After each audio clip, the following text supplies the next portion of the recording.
They say nothing good ever happens after midnight. That's a lie. Nothing good ever happens after 21. When I turned 21, I thought life would somehow make sense. That the boxes I'd checked, college, friends, an okay GPA, not being pregnant, would mean I was on the right path, that I was safe. Spoiler alert, no one is safe, especially not in your own home, especially not when your best friend has a thing for older men, especially not when your dad is an older man. I grew up in a town where the trees are trimmed better than the kids' mental health, and where family secrets are tucked behind granite countertops and wine cellars. It's the kind of place where everyone waves at each other, but no one means it. I was home for spring break, not because I particularly wanted to be, but because I had no money and a half-assed sense of filial duty. My mom had texted me something vague. I miss you, come. Home, it's been weird lately. And by weird, she meant my dad had probably been more distracted than usual. Maybe he'd skipped one of their fake date nights. Maybe he'd said her name wrong again. I didn't know yet that weird meant betrayal, humiliation, and the complete collapse of the tiny illusion of family I'd clung to. But let's rewind. I arrived on a Tuesday night. The house smelled like lemon pledge and anxiety. My mom had cleaned too much. She always did that when something was wrong, the kind of wrong she wouldn't talk about but needed to scrub away. "Hi, sweetheart," she said, hugging me tight. She smelled like lavender dryer sheets and wine. "You're thinner. Are you eating?" "I'm not dying," I said. "Just poor." She laughed, but it didn't reach her eyes. My dad wasn't home. "Late meeting," she said. "Real estate is booming again." I nodded. I knew he hated being home. They'd been coexisting for years, like two actors trapped in a bad community theater production of Marriage. They barely touched. They spoke in logistics. But still, he was my dad. The next day, I was lying on the couch, watching reruns of Chopped and pretending I hadn't seen my life flash before my eyes when I opened my student loan balance. My mom was out. Errands, probably. My dad was at work. The wine glass was there before I noticed it, sitting on the coffee table next to a used ashtray. That's what stopped me. The cigarette butt was thin and elegant, filtered, slightly perfumed. My mom hasn't smoked in 15 years. I remember because she quit the day I told her I caught her hiding them in a tampon box. She quit cold turkey, made a big production of throwing the pack into the trash. So why was there a fresh one here? And then I noticed the lipstick mark on the wine glass. Pink, bubblegum pink. My mom wears beige, always beige. She says pink is for teenagers. I leaned in closer. The smell of the wine was sweet, syrupy, not the dry stuff my mom drinks. Someone else had been here? And then I saw it, the hair tie, bright neon green, still looped on the armrest of the couch. I'd seen that hair tie before. Too many times. Mia. My best friend, the girl I shared ramen with at 2 a.m., the girl who once cried in my lap after her situationship of the week told her he wasn't emotionally available, the girl who borrowed my favorite black skirt and never returned it, who crashed at my place after parties, who laughed like a witch and flirted with everything that breathed. She also smoked those same cigarettes, wore that lipstick, wore that hair tie like it was a signature. My stomach sank, not all at once. It was a slow, rotting kind of realization. No, it couldn't be. Mia? Here? With him? No, but the evidence was physical, literal, tangible. And something inside me, a part I'd never used before, clicked on like a crime show detective's hunch. I grabbed my phone and texted her. Me, hey, you left a wine glass at my house? Mia, what? Lol. No, I haven't been to CT in forever. You okay? That was her answer. Clean, cold, too fast. Me. Weird. Someone was here. Smelled like our cigarettes. Lol, Mia. Nope. Maybe your mom had a friend over. Her tone was fake casual, like she wasn't trying too hard to sound innocent. I stared at the screen, rereading the messages. I felt something sharp under my skin, like the start of a fever. It wasn't proof. Not yet. But it was a smell, a stain, a neon green hair tie. It was enough.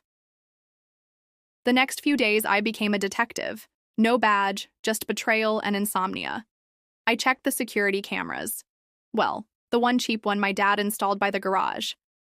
Scrubbed through grainy footage, pixelated shapes moving like ghosts. Thursday night, 10:41 p.m. A car pulled up. Not my mom's, not my dad's. Dark blue, compact. Mia's car. She got out. Hood up. Slipped into the side door like she'd done it 100 times. The footage skipped, reappeared at 2:07 a.m. She was leaving, hair messy, smiling at her phone. Paused the video. My own reflection stared back at me from the laptop screen. I didn't cry. I felt nothing. Not yet. Mia and I had met during freshman orientation. She was everything I wasn't. Loud, beautiful, magnetic. She could command a room just by walking into it. I was quiet, sarcastic. The kind of girl people called smart like it was a consolation prize. We clicked somehow. She said I grounded her. I liked being wanted by someone who glowed, but there had been cracks. She flirted with everyone, professors, bartenders, my ex-boyfriend. She had no filter. Said things like, I could totally date someone older if they had, taste. She called my dad weirdly hot once when she was drunk. I told her to shut up. She laughed. I thought she was joking. I wanted her to be joking. I confronted my dad the next morning. He was in the kitchen, dressed in golf clothes, pretending it was Saturday morning, circa 2005, and nothing had gone wrong in his entire existence. Morning. Kiddo, he said, pouring coffee. Want pancakes? Did Mia come over this week? He froze. Just for a second. Not enough for most people to notice. But I did. No, he said. Why? I think I saw her car in the neighborhood. He shrugged. Maybe she was visiting someone. He sipped his coffee too fast, burned his tongue. I watched him wince. Dad, I said calmly. Are you fucking her? The cup slipped from his hand, hit the counter. Didn't break, but coffee spilled everywhere. He didn't answer. Silence does more damage than words ever could. I went upstairs, locked the door, threw my phone across the bed, stared at the ceiling. I waited for him to come up, to deny it, to scream, to confess, to do something. But the hallway stayed quiet. That night, Mia texted me, Mia, hey, are you mad at me? Did I do something? Didn't answer. I stared at her name until it blurred, until I wanted to scream. I wanted to burn something, my house, my trust, my whole goddamn life. That's when the real mourning started. You don't just mourn the betrayal. You mourn every stupid moment you thought was real. You mourn the jokes your dad made at dinner, the birthday cards Mia wrote you with doodles of stick figures and BFFs forever. You mourn the fact that no one is who they say they are, especially the people you trusted most. My mom didn't know. Not yet. She still smiled at him, still kissed his cheek on autopilot. She still thought her marriage was broken, but fixable. She didn't know her husband was screwing her daughter's best friend in the same house where she made Sunday pot roast. And I didn't know how to tell her. I didn't know how to say, Mom, Dad is cheating on you, with Mia, the girl who helped you organize the pantry last Thanksgiving. It sounded like a lie, like a Lifetime movie gone too far. So I waited. I watched. I planned. Because this wasn't just betrayal. This was war. There's something strangely empowering about knowing the truth when no one else does. It's like being the only person who can hear a dog whistle, except instead of high-pitched noise, it's betrayal vibrating under your skin. I carried the secret around like a shard of glass in my throat. Every time I swallowed, it cut a little deeper. And no matter how many times I tried to convince myself it wasn't real, the footage on my laptop screen said, otherwise, Mia, my dad, Mia, my dad. If there's a version of hell more tailor-made, for a 21-year-old girl, I haven't found it yet. I didn't tell my mom. Not immediately. Not because I was trying to protect her, but because I wasn't ready to watch her world implode. I wasn't strong enough to catch the pieces when they fell. So I waited. Observed. My dad kept playing the part: husband, father, pillar of the community. The man who mowed the lawn every Saturday morning like it was a holy ritual and made sure our mail was organized by date. The man who coached my soccer team in middle school and helped me with my Algebra 2 homework because my mom didn't do math. He smiled a lot. It made me sick. I saw her again, Mia, not in person. I avoided that, but on Instagram, which is basically the same thing. She posted a photo of herself in an oversized hoodie, hair in a messy bun, captioned, "Cozy and chaotic." The hoodie was my dad's. I recognized it instantly. His alma mater, faded lettering. He wore it every winter like a uniform. I had memories of it hanging on a hook by the door, smelling like peppermint gum and aftershave, and now it was wrapped around her. The comments were worse. Rob Williams, 67. Looking good. Mia Mia. Love. Haha, thanks. I tapped on Rob Williams' profile. Private. But the icon was a familiar one. It was my dad. He'd made a Finsta, a fake Instagram account. Rob Williams, as if that generic-ass name would fool anyone. He even used a photo of a boat for his profile pic. I laughed out loud. A dry, hysterical laugh. My father was cheating on my mother and sliding into DMs using the social media savvy of a 13-year-old boy pretending to be 30. I felt like I was losing my mind. So I started writing everything down. A spreadsheet, notes app, folder of screenshots, a digital Bible of their sins, because when the house of cards came down, I was going to be ready. It was Mia who finally pushed me over the edge. She texted me again, 2 weeks after I'd caught her on camera. Her tone was syrupy, too sweet. Mia. Hey babe, haven't seen you in forever. We need a girls' night ASAP. The audacity. It wasn't even guilt anymore. It was arrogance. She thought I was stupid, or blind, or both. I stared at the message for 5 full minutes before replying. Me. Sure. Want to come over this weekend? Mia. Yes. OMG, can't wait. She added a string of emojis. I imagined. Her tapping them out with her stupid manicured thumbs, wearing my dad's hoodie, maybe even lying in his bed. I wanted to throw up. But instead, I smiled. Because if she was going to come into my house and act like nothing had happened, then I was going to play the game better than her. Saturday came. My mom was out. Some spa day she'd booked weeks ago. With her friend Denise, who wore too much perfume and thought CBD was a gateway drug.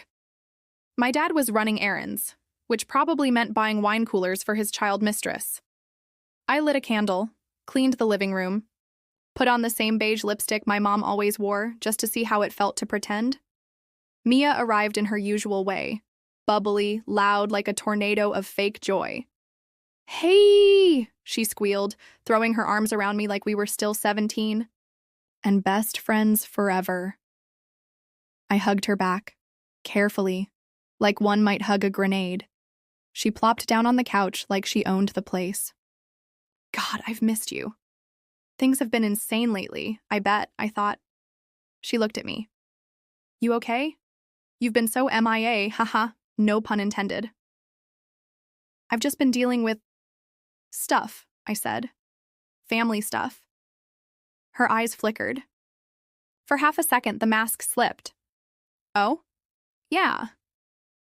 I walked into the kitchen and came back with 2 glasses of wine. You sure you haven't been here recently? She blinked. What do you mean? I handed her a glass. I found a hair tie. Neon green, just like the ones you always wear. On the couch. She laughed. Too loud, too fake. God, maybe I left it here ages ago. You know me, I shed accessories like a dog. I smiled. Right. And the wine glass? The lipstick mark? She froze. Just a breath. Just long enough. I took a sip of my wine and looked her dead in the eyes. Are you fucking my dad? She choked. Not dramatically, just a quick, sputtering cough. Her cheeks flushed. What? What are you talking about? I saw the camera footage. Thursday night. Your car pulling into our driveway. You going in through the side door. Leaving at 2 a.m. in the same hoodie you posted on Instagram. Her mouth opened, then closed. She looked like a fish gasping for air. I almost felt bad. Almost. Okay, she said finally. Look, it's not what you think. That's when I laughed. A bitter, guttural laugh. Oh, please explain what I think it is. Enlighten me, Mia. She fidgeted.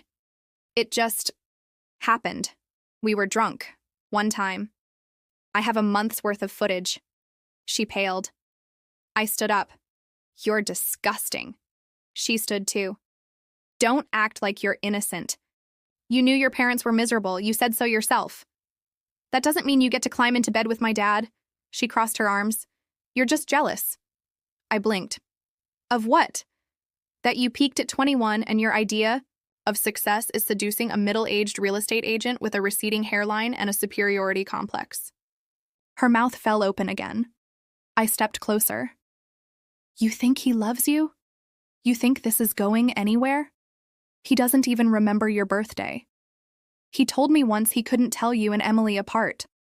She flinched. Emily was our other friend. They looked nothing alike. I grabbed my phone and pulled up the security footage, played it on mute. She watched herself sneak into my house like a thief, watched herself laugh on the way out. I've got more, I said. Texts, screenshots, DMs from his fake Instagram account. She didn't speak. Get out, I said. She did. That night, I told my mom everything. I sat her down in the kitchen, her favorite room, the place she baked birthday cakes and read self-help books she never finished. I told her in plain terms. No sugarcoating. She didn't cry at first, just stared at me, blinking. Then she asked, "Are you sure?" I showed her the footage, the messages, the hoodie photo. She didn't ask again. She stood up, poured herself a glass of wine, sat back down, and then she cried. Not the loud kind, the silent kind, the kind that feels like dying. I sat with her. I held her hand. I hated that I had to be the adult, that I had to be the one to break her heart. But someone had to tell her the truth. My dad came home late. My mom was waiting in the living room. I was upstairs, listening. She didn't yell. That's not her style. But I heard her say, "How long?" And I heard him lie. Then I heard her say, "You know she's 21, right? You know she's our daughter's best friend?" Silence. Then, "I want a divorce." And then footsteps, heavy, stomping up the stairs. He banged on my door. "You told her?" I opened it, looked him dead in the eyes. She deserved to know. His face twisted. "You ruined this family." I laughed. "You did that all by yourself." He stared at me. I stared back, and then I shut the door in his face. The divorce moved fast. Turns out, when there's video proof of your husband cheating on you with your daughter's best friend, the court doesn't ask a lot of follow-up questions. My mom got the house, the car, the savings account. My dad moved into a condo with beige walls and no personality. Mia moved in with him 6 weeks later. I know because she posted a photo on Instagram. New beginnings, Orisher blessed. It had 6 likes. I blocked her. But that wasn't the end. Because petty is a dish best served scorched, I compiled everything. Every text, every photo, every video. I created a Google Drive folder and labeled it "Homewreckers Are Us." Then I sent it to the HR department of my dad's company. Turns out they don't love it when their VP of sales is sleeping with a college student half his age, especially when it happens in a house he shares with his wife. On work calls. During business hours. He was fired within a week. I heard he cried in the office. Mia stopped posting on Instagram. Sometimes people ask me if I regret it, destroying him, burning everything down. I don't. Because sometimes the only way to grow something new is to salt the earth first, and my family, that garden was already dead. I just pulled out the weeds. You'd think destroying your father's career and exposing your best friend as a glorified homewrecker would bring some sense of peace, closure, maybe a slow clap from the universe, or, at the very least, a faint breeze carrying the scent of divine justice. But no, it just made everything quieter, not peaceful, quiet. The kind of quiet you get after a bomb goes off. Stillness, but not serenity. Ash in the air. Broken things too sharp to touch. And the ticking of a clock that doesn't feel like it belongs to you anymore. My mom cried. Less. That was progress, I guess. She went back to work at the library and started baking again. Chocolate chip cookies, lemon bars. She didn't eat them, just left them on the kitchen counter like some ritualistic offering to a version of herself that still believed in sweetness. I moved back to campus. I told everyone it was because my commute was too long. But really, I couldn't stand to sleep in that house anymore. Every room echoed. Every creak in the floorboards reminded me of him, of them. Mia dropped out of college. Guess it's hard to focus on your women in literature midterm when you're playing stepmom to your ex-best friend's teenage brother and living off severance pay. But still, something inside me itched, burned. I wanted more. Not because I needed revenge, but because I wanted to feel something again. Anger had become my only pulse. My therapist, yes, I got one because of course I did, called it complicated grief. She said I was mourning the idea of my father, not the man himself. I told her that was cute. That the only thing I was mourning was the last shred of respect I had for a man who couldn't keep it in his pants. She asked if I'd confronted Mia again. Not directly, I said. She raised an eyebrow. What does that mean? It meant I had a plan, but I wasn't ready to say it out loud yet. Because revenge, like creme brulee, is best served with patience, a blowtorch, and a certain flair for drama. Here's the thing. People forget that cheaters never stop being cheaters, even when they think they've won. Even when they're living their little Hallmark movie delusions in a condo with beige walls and microwaved casseroles. Even then, they're still snakes looking for a new skin to shed. And my father was no exception. I knew because I'd made a burner account and followed him. Not on Instagram. He wasn't that stupid anymore. He'd graduated to Reddit. That's right.